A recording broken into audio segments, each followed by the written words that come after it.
The distress beacon flickered against the cold emptiness of space, pulsing in weak bursts, as if even the signal itself was dying. The crew of the alien vessel huddled in silence, their skin pale with fear, their eyes fixed on the view screen where shadows moved among the stars.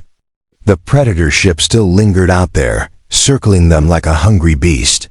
And every time the hull groaned, the aliens flinched. They had already lost 2 escort craft, torn apart in moments, their screams cut short as the Predator consumed them. The captain knew their beacon was useless. No one would answer, because no one dared to fight this kind of enemy. Yet the signal went out anyway, a desperate cry across the galaxy, and the captain whispered under his breath that maybe, just maybe, someone would hear. The ship's medic trembled as he clutched a wounded officer, his voice cracking as he asked what would become of them if no rescue arrived. The captain had no answer, because the truth was simple. If no help came, they would all be food before the next rotation. The Predator did not rush. It liked to play, to circle, to wait until hope withered before striking. It had done this too. Countless fleets, and each time survivors told the same story. No one could stop it, but then something happened that no one on the bridge expected. The beacon received a reply. At first the sound was static, rough and broken. A strange language carried through the void. The crew stared, none of them recognized it. But the translator core worked quickly, piecing together fragments. Finally, a single phrase cut through the noise, a voice sharp and steady. "This is a human ship. We received your SOS, transmitting approach coordinates." The crew exchanged horrified glances. Even the medic looked up from the blood-soaked floor, his voice thin with disbelief. "Humans," he whispered, as though naming a ghost. The captain froze, his mind racing through old rumors. Humans, the Deathworlders, the ones born on a planet of storms and poisons, beasts with fangs and diseases that killed by the millions. They were a minor species, barely known in the Galactic Council, avoided, more than studied.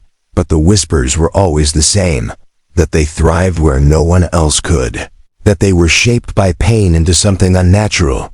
The captain's throat went dry, because their call for help had reached the very monsters mothers warned their children about. Still, what choice did they have? The Predator was out there, waiting, ready to finish them. And if the humans really had come, then perhaps they might buy a few more hours of life.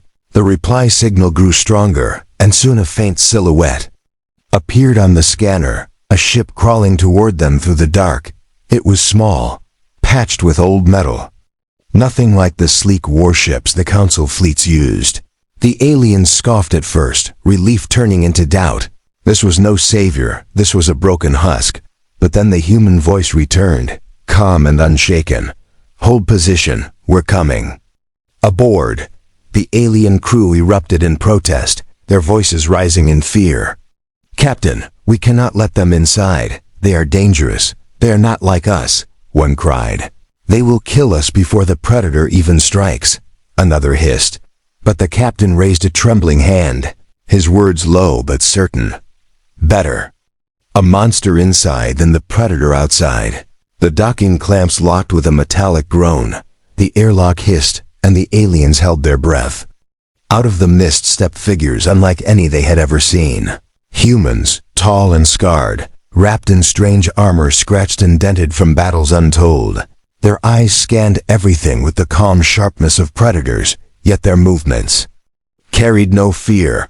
One of them removed a helmet, revealing a face marked by burns and healed wounds. But the human only grinned as if this place, this terror, meant nothing. "Situation?"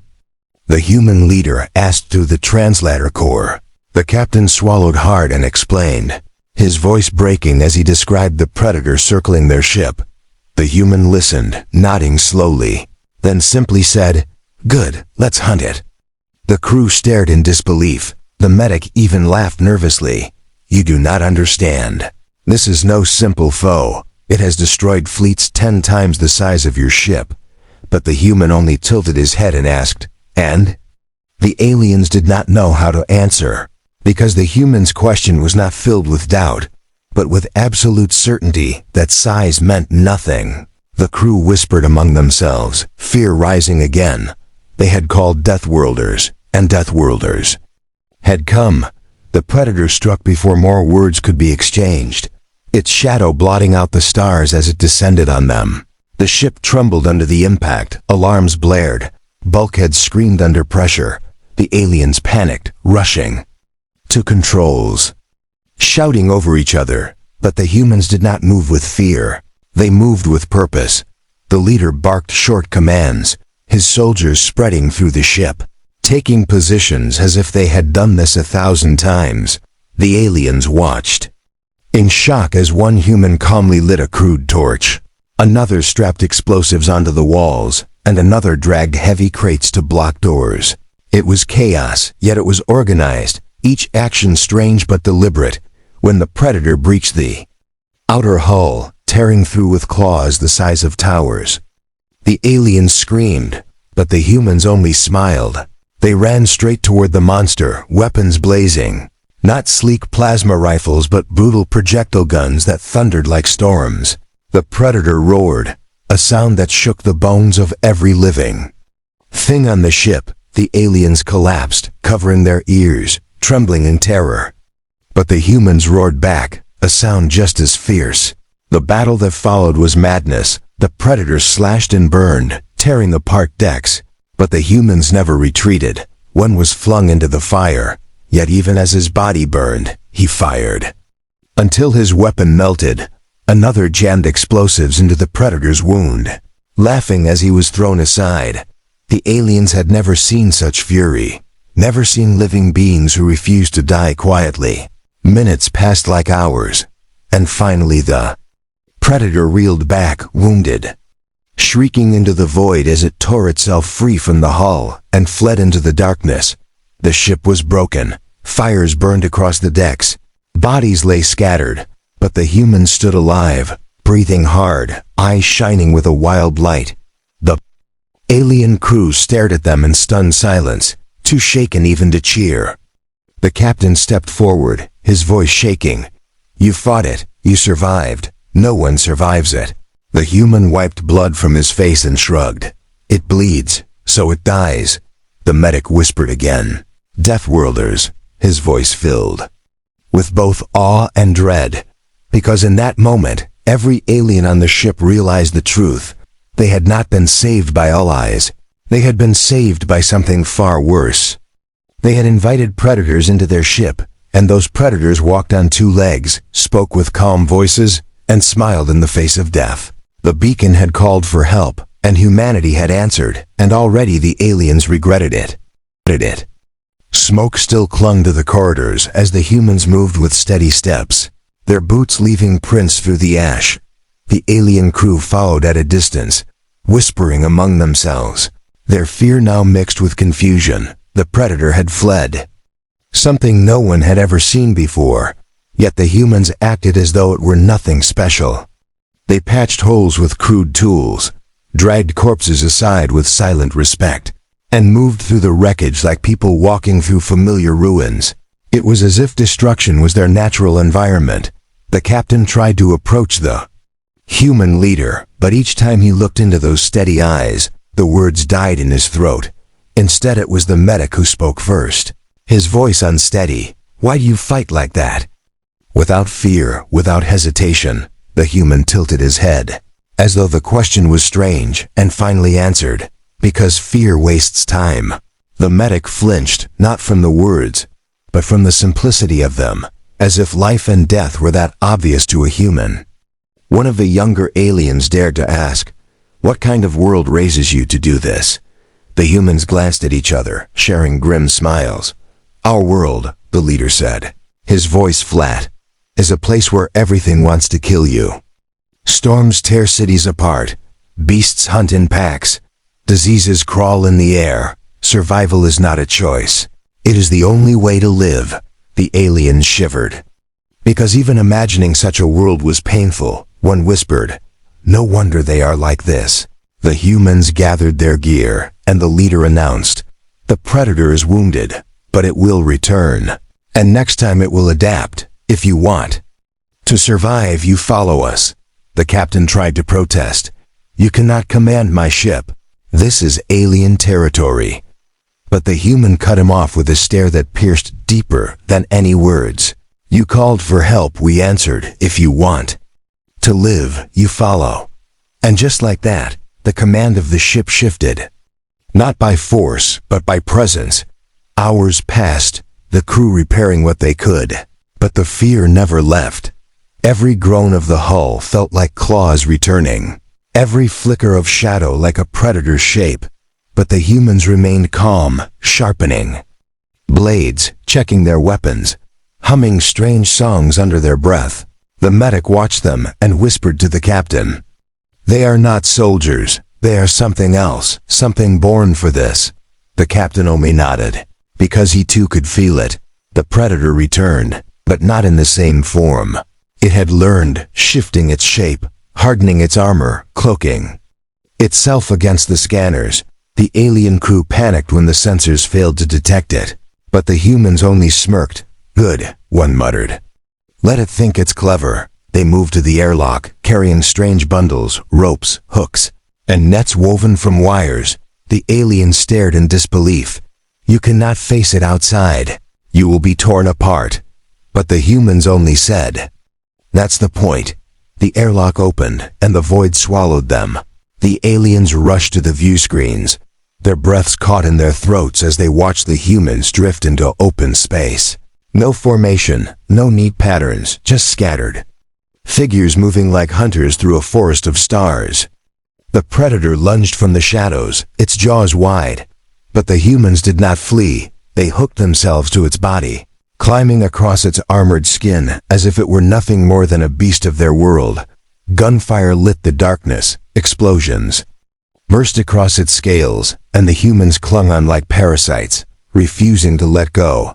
The predator thrashed, smashing itself against debris, shaking and roaring. Aliens screamed as the ship shuddered from the impacts, watching helplessly. But the humans did not let go. Even when bones cracked, even when armor shattered, one human jammed a torch into the predator's eye, another drove explosives into a wound, and another dangled from a rope as he hacked through armor with a blade. It was madness, the kind of madness no alien could even imagine.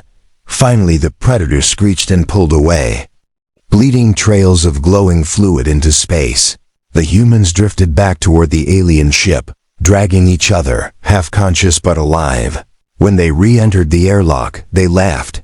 Even with broken bones and scorched flesh, they laughed. One of them spat blood and said, "That was fun." The aliens stared in horror, unable to understand how death could be fun. The captain finally found his voice. "You are not rescuers. You are something worse than the predator." The human leader looked at him. Not angry, not insulted, just calm. "We are Deathworlders. This is who we are. If you called us, then you asked for this."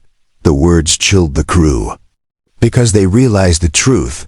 They had traded one monster for another, and though the humans fought for them, it was not mercy, it was instinct. Later, when the humans rested, the alien crew whispered together in fear. One said, "What happens when they decide we are not worth saving?" Another whispered, "What happens when they decide we are prey too?" The captain sat in silence, unable to answer, his eyes fixed on the scarred faces of their saviors. He thought of the beacon, the desperate signal sent into the void, and for the first time he wondered if their real mistake was not sending it too late, but sending it at all. But the predator was not done. In the distance, multiple shadows appeared. On the scanner, the crew gasped, realizing the truth. It was not one, there were many, and this had only been the first. The captain's chest went cold, his hands trembling as he whispered, "We are finished." But the human leader stood, rolling his shoulders, a grin spreading across his scarred face. "Good," he said softly. "A real fight."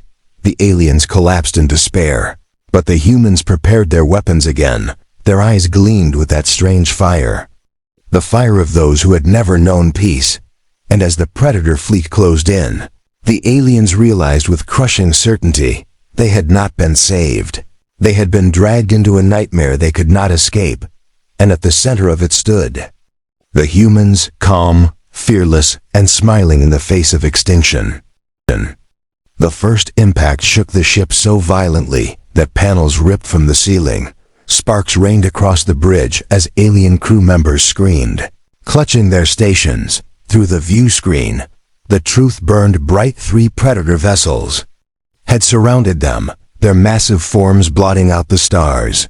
The aliens broke into panic, shouting over one another, "We cannot survive this. It is impossible."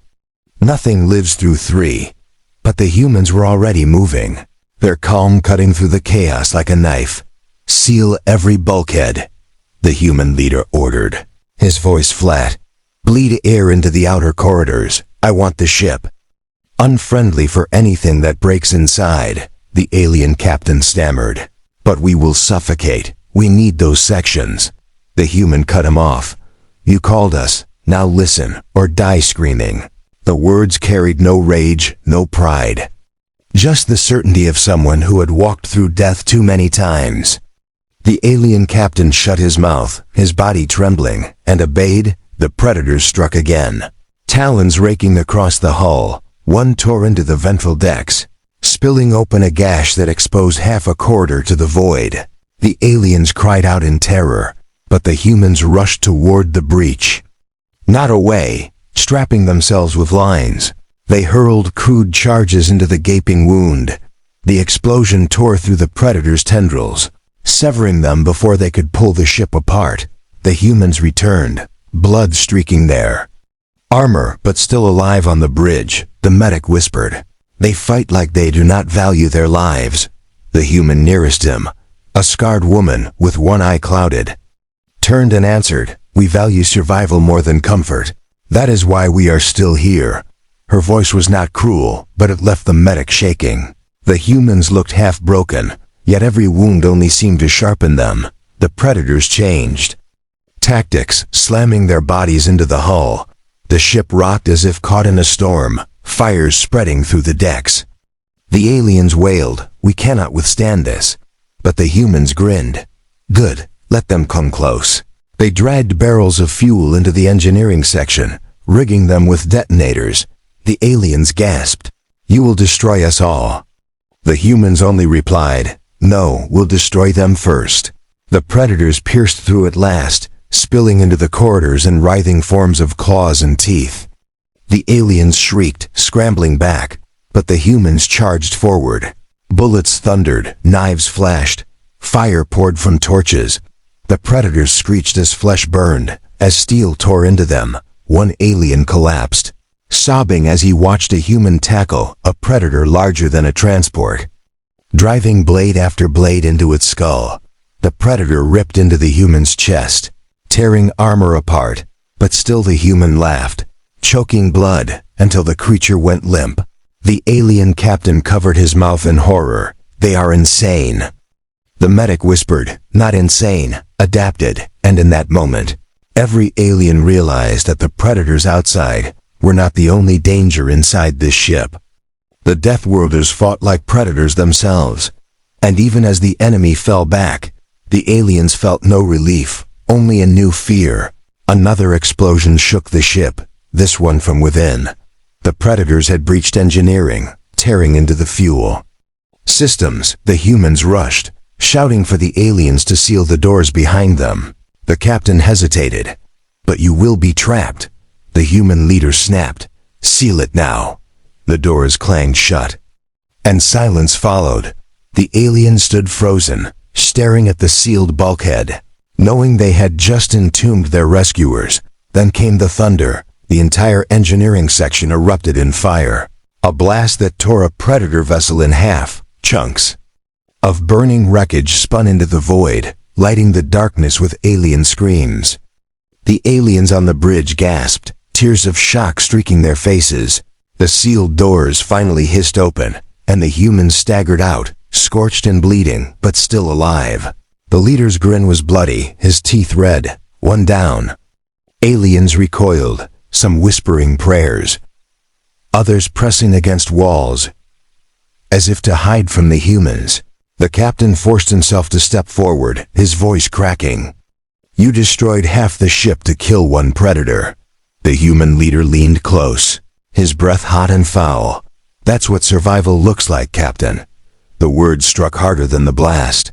The predators outside regrouped, their forms circling like wolves. The crew begged the captain to flee, to abandon the humans, to run and hope. But the captain knew there was no hope without them, and so he said nothing, only watched as the humans sharpened blades, checked magazines, and prepared again. It was like watching storms prepare to collide. The next assault came swift. The predators launching smaller drones into the hull. They swarmed the corridors in waves, shrieking and clawing. The aliens screamed and cowered, but the humans dove into them, hacking, shooting, tearing with bare hands when weapons failed. Blood slicked the floors, predator ichor burned through metal, yet still the humans pressed forward. One alien officer collapsed, covering her eyes, whispering, "They are not fighting for us. They are fighting because it is all they know." The medic forced himself to keep watching, even as horror churned in his stomach. He saw how the humans moved, not like soldiers, but like cornered beasts lashing out in every direction. Every strike was survival. Every scream was defiance. And he realized something that made his heart stop. The predators were not adapting fast enough, because the humans themselves were predators. Hours later, silence finally returned. The predators had withdrawn again. 2 ships crippled, the last circling at a distance. The humans stood drenched in blood and ash, their armor broken, their eyes burning with a savage fire. The alien crew huddled together, whispering, "What are they?" The captain knew the answer, though he wished he did not. They are what happens when death becomes home. The humans collapsed to the floor, not from weakness, but from exhaustion. They laughed quietly, even as they bled, one murmuring, "That was a good warm-up." The aliens shuddered, because they could not imagine what the humans thought a real fight would be. And as the last predator ship circled in the void, waiting, watching, the alien crew realized their nightmare had only begun, because the humans had not come to save them. They had come to wage war, and war was the only place they belonged. The council transmission cracked through the static, a voice of command rising above the chaos. The alien captain straightened, his body trembling, for the council had heard their cries and demanded an explanation. Before he could answer, human leader strode across the bridge, blood still drying on his armor, his voice low but sharp. "Tell them nothing about us." The captain froze, his jaw tightening. "They will not accept silence." The human's eyes narrowed. "Then give them lies, but do not tell them what we are." The crew stared in silence as the captain obeyed, his words stumbling as he reported that their ship had been crippled, that survivors were barely holding. He did not mention the humans, did not speak of the predators driven back. The council's voice was cold. "We will dispatch fleets. You are ordered to hold position." The channel closed, and the captain sagged in his seat, sweat dripping down his brow. The medic whispered, "Why hide them?" The human turned his head slowly, his voice calm as ever. "Because if your council knows, they will fear us more than the predators." The bridge fell silent, the truth pressing down on them. The alien crew knew it was right. Already they feared their saviors. Already whispers spread through the decks. But now the silence was broken by the ship's alarms.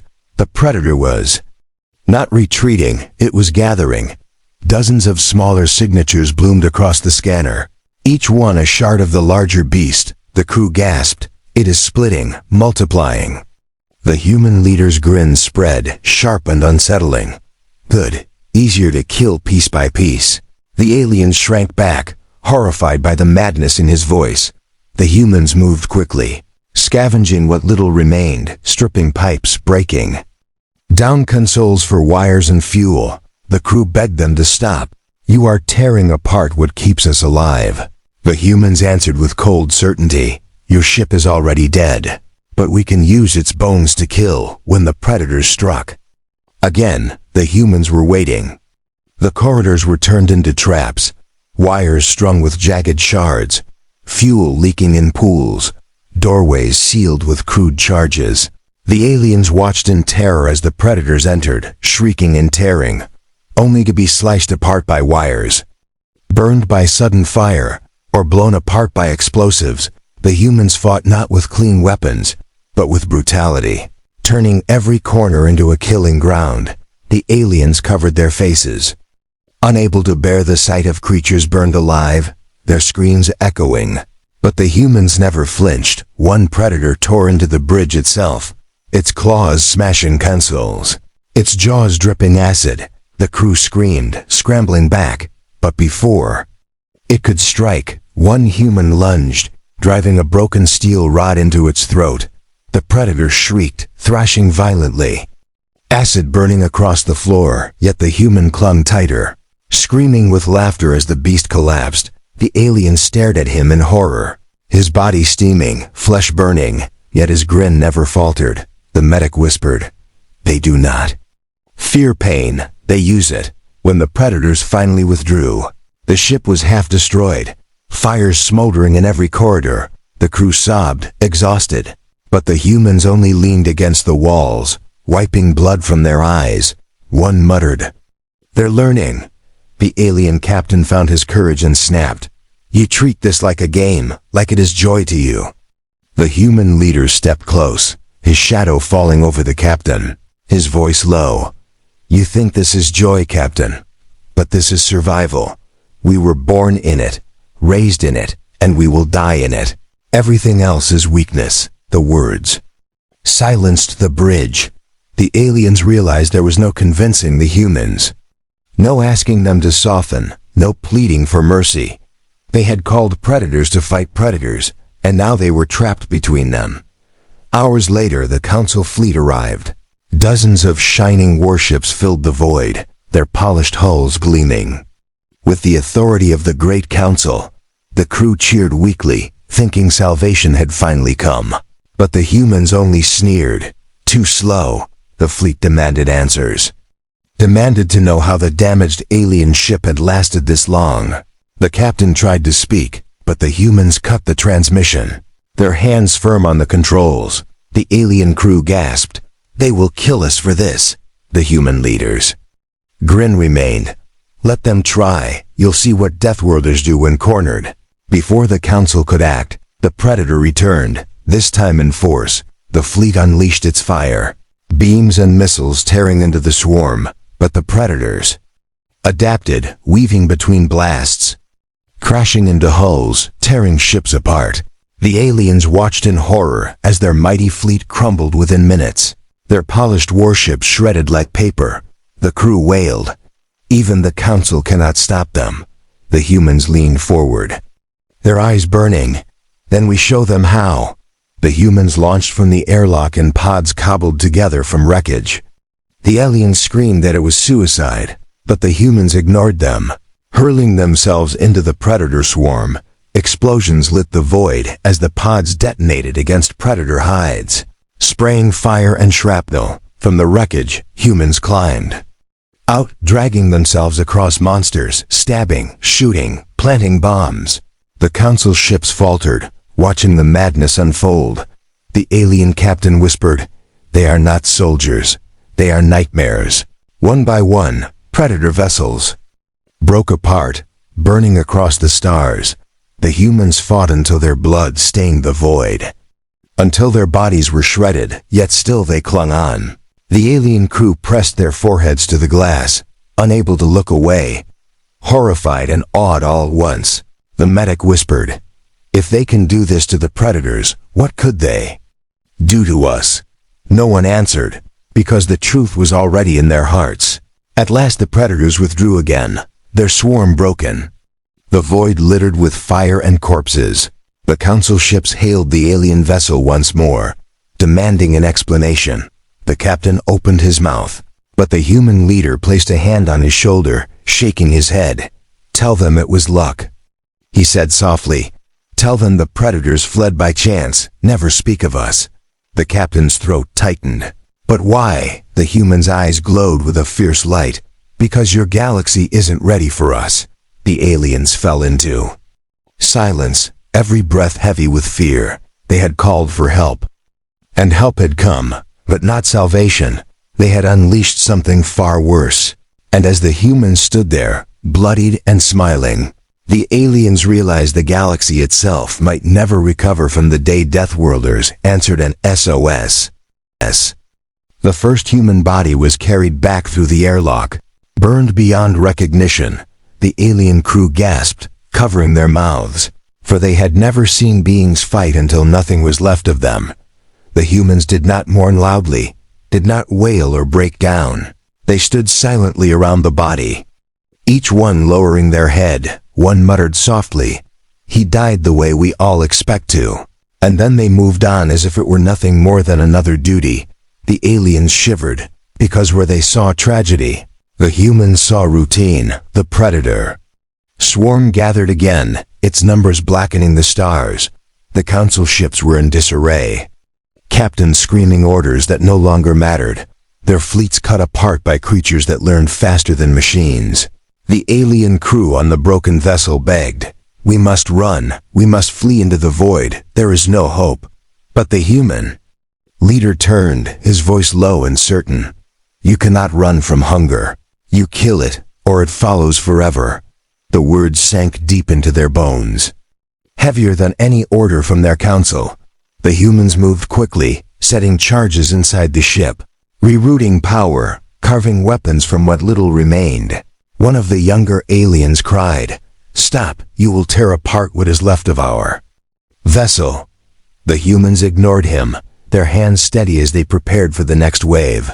The medic watched closely, whispering, "They are making the ship itself into a weapon." The captain shook his head in disbelief. "It is madness." The medic's voice trembled. "Yes, but madness that works." The predators struck, smashing through broken hulls, flooding the corridors and rivers of teeth and claws. The humans met them with fire, with blades, with explosives strapped to their own bodies. One soldier wrapped in fuel tanks hurled himself into a swarm, detonating in a blast that ripped open half a predator's spine. The aliens screamed at the sight, horrified, but the humans roared approval, their voices echoing like thunder. The medic clutched his chest, whispering, "They are not saving us. They are teaching us what it means to fight." The corridors became slaughterhouses, filled with fire and smoke. The aliens cowered, trembling as they heard bones break, weapons crack, predators shriek, and through it all, the humans laughed, bled, and kept moving. One alien officer collapsed against the wall, tears streaming. "How do they do this? How do they not break?" The human nearest her, face smeared with black blood, turned and answered with a grin. "We already broke, long ago, now nothing frightens us." The predators adapted again, spewing acid into the decks, burning holes through metal. The aliens wailed as their ship dissolved, screaming that it was the end. But the humans charged into the acid mist, their skin blistering, their armor melting, and still they fought. One soldier, half his body eaten away, hurled himself into the predator's open jaws with grenades in hand, the blast lighting the void. The aliens stared in silent terror, realizing humans did not fight to live, they fought to make sure their enemy died first. Hours blurred together, battles unending. The alien crew was too weak to even move. They watched from corners, helpless and broken, but the humans kept going. Each one bleeding, each one smiling, each one unshaken. The medic whispered to the captain, "Do you see now? They are not here to save us. They are here because this is their nature. War is their home." The captain closed his eyes, his voice raw. "Then perhaps war is all that can save us." At last, a silence fell, not peace, but the quiet before something worse. The scanners lit up with a signal larger than anything before. The swarm parted, and from the darkness rose a hive ship. Massive, alive, its surface crawling with millions of smaller creatures. The alien crew cried out in despair, their voices breaking. "It is the source, the hive, it cannot be defeated." The humans stood at the viewport, their faces illuminated by the glow of the beast. One of them whispered with awe, "Finally, The crew begged the humans to retreat, to escape into the void, to hide. But the human leader turned, his eyes cold and steady. "You called us, and we do not leave until the job is done." The aliens shook their heads, screaming, "This is suicide. You will die. We will all die." The humans smiled, baring teeth like an animal. "Then we die killing it." The humans began preparing, pulling wires, carrying barrels of volatile fuel, cutting open the ship's heart. The aliens begged them to stop, their voices trembling. "If you destroy the core, there will be nothing left," the human answered. "That's the point. We make a weapon so terrible it kills even gods." The crew huddled together, trembling, watching as their ship was dismantled piece by piece, turned into a bomb. The medic found courage to ask, "Why do you do this? Why do you fight until nothing remains?" The human leader looked at him, his scarred face lit by the glow of flames. "Because if something wants us gone, we make sure it goes first. That is how humanity survived its world. That is how we survive everywhere." The medic bowed his head, his voice shaking. "And if survival destroys you," the human's grin widened, "then we take our enemies with us." When the hive ship approached, the humans launched, dragging the alien vessel forward like bait. The predators swarmed, screaming, clawing, but the humans fought them back with fire and steel, buying time. For the ship to close, the aliens sobbed, knowing this was the end. Praying silently, the humans laughed, shouting war cries that echoed across the coms, their voices wild and fearless. And as the hive opened its vast maw, ready to consume them, the humans armed the core. The alien captain stared at the humans, tears in his eyes. "You will kill us all."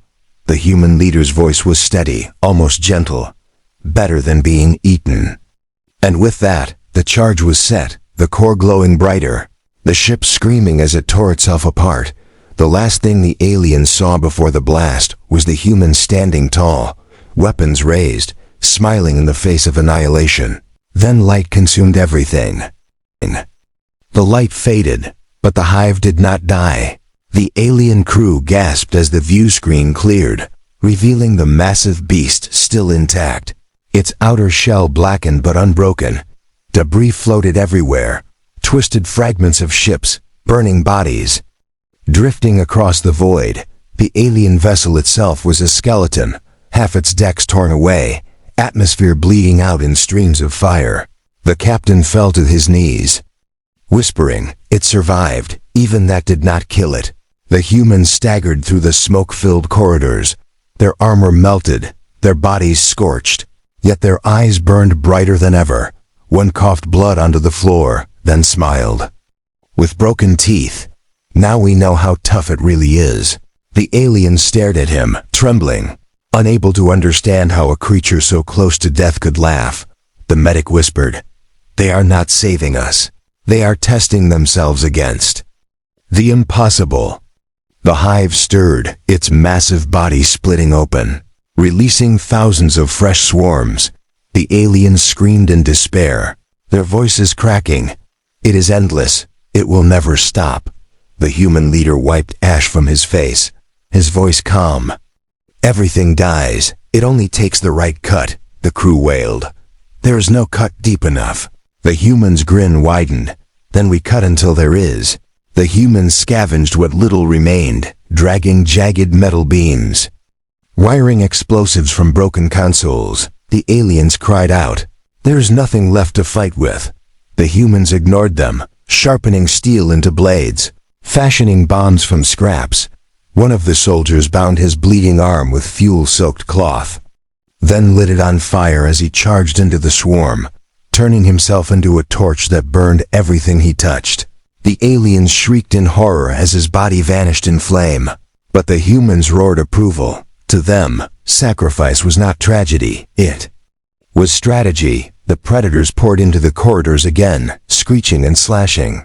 The humans met them head-on, bare hands breaking bones when weapons failed, teeth sinking into alien flesh, laughter echoing even as blood spilled. One human's leg was torn away, but he dragged himself forward, stabbing until his body gave out. The aliens wept at the sight, but the humans fought with joy, each death feeding the fire in those who remained. The alien captain finally snapped, his voice shaking. "Why do you not stop? Why do you not fear death?" The human leader looked at him, his face painted with predator blood. "Because death is the only thing guaranteed. Fear wastes what little time we have before it comes." The captain shook his head violently. "You are mad, all of you." The human leaned close, his grin sharp. "And that madness is the only reason you are still breathing." The hive loomed closer, its maw opening wide, preparing to consume the crippled ship whole. The aliens huddled together, praying for a quick end. But the humans marched to the airlock, carrying explosives strapped to their own bodies. The captain cried out, "No, you cannot fight it like this." The leader turned, his voice steady. "We do not fight it, we end it from the inside." The aliens stared in horror as the humans prepared to launch themselves directly into the hive. The medic whispered, "They will die before they even reach its heart." The human leader smiled. "That is the point. Some of us die to open the way, the rest finish the job." The aliens sobbed, Why do this for us?" The human's grin faded for the first time, his voice quiet. "Not for you, for the fight." The humans launched, pods spinning through the void, slamming into the hive's armored shell. Predators swarmed over them instantly, tearing and clawing, but the humans hacked their way forward, detonating bombs that ripped open cracks. Through the breaches they climbed inside, dragging themselves into the monster's living tunnels. The aliens on the bridge watched in stunned silence, hearing only the humans' war cries echoing through the comms. Screams of pain mixed with laughter, gunfire thundered, fire roared. The hive trembled as explosions tore through its flesh. Minutes stretched into hours, the hive writhing in agony as the humans carved deeper. The alien crew dared not hope yet. Every time the comms carried another human voice shouting, "Deeper, push deeper." Their hearts pounded with awe. They realized no alien fleet, no council army, no polished warship could ever do what these broken creatures were doing now. Because no one else was willing to suffer this much just to see an enemy die. The hive retaliated, spewing acid through its own veins, collapsing tunnels to crush the invaders. The aliens wept, convinced it was over, but the human voices kept coming. One screamed through static, "I'm blind, but I can still hear it." "Keep moving," another shouted. "Lost my arm, doesn't matter. I can carry the bomb with my teeth." The medic clutched his head, whispering, "They are not men. They are monsters." The captain whispered back, "Yes, but they are our monsters now." The hive's core finally appeared on the scanners, a pulsing heart of light buried deep within. The comms crackled with the human leader's voice, ragged but unbroken. "We see it, planting charges." The aliens held their breath, praying, though they did not know to whom. Then the hive screamed, its voice a vibration that shattered glass across the ship. On the comms, laughter erupted, human laughter wild and defiant. "Light it!" the leader roared, and the void burned. The hive shuddered as explosions tore its heart apart. Shockwaves ripping through its body, predators shrieked as their hive mind collapsed, flailing blindly before falling still. The massive body split open, spilling fire and smoke into space.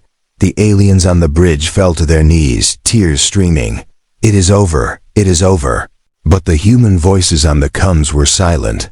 The medic sobbed, "They are gone, all of them." The captain bowed his head, whispering, "They gave everything." But then a faint crackle came through the comms. A broken laugh, the human leader's voice.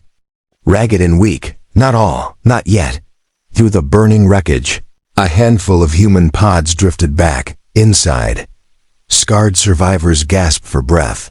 Their armor melted, their bodies torn, yet their eyes still burned, still alive, still unbroken. The aliens rushed to bring them aboard, tears of gratitude and fear mingling. But when the humans stumbled onto the deck, they were smiling. One looked at the alien captain and said, "Told you, everything dies." The crew cheered, but their joy was hollow. Because even as they embraced survival, they knew the truth. These humans had done the impossible. But not for mercy, not for kindness. They had done it because death was their home, and as the medic whispered in the quiet that followed, "What happens when they decide we are next?" No one answered. The silence after the hive's death was heavier than the battle itself. The void outside was littered with wreckage, predator corpses drifting like broken islands, council ships torn in half and burning slowly. Inside the crippled alien vessel, the crew huddled together, too weak to stand, their eyes fixed on the humans who still moved among the flames. Their bodies were ruined, torn and burned, yet their eyes were sharp, their smiles steady. It was not victory that kept them alive, it was something deeper, something terrifying. The alien captain forced himself to speak, his voice shaking. "The hive is dead. The predators are broken. It is finished." The human leader turned, his face shadowed by firelight. "It's never finished, not while something still breathes," the crew gasped, trembling. "There are no more. The scanners show nothing." The human's grin widened. "Then we hunt until the scanners are empty forever." The aliens recoiled, whispers spreading among them. "They do not stop. They cannot stop," the medic whispered to the captain. "They will never leave. They will never rest."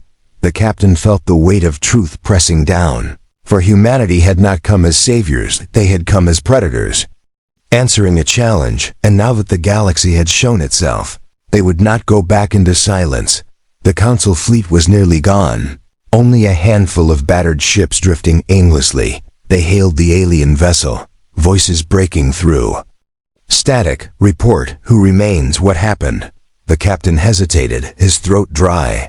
For how could he explain what had happened? How could he tell them that salvation had come not from fleets, but from monsters wearing human faces? Before he could answer, the human leader stepped forward and cut the transmission with a single swipe. The aliens cried out, "You cannot silence them. They are the council." The human turned, his voice low and calm.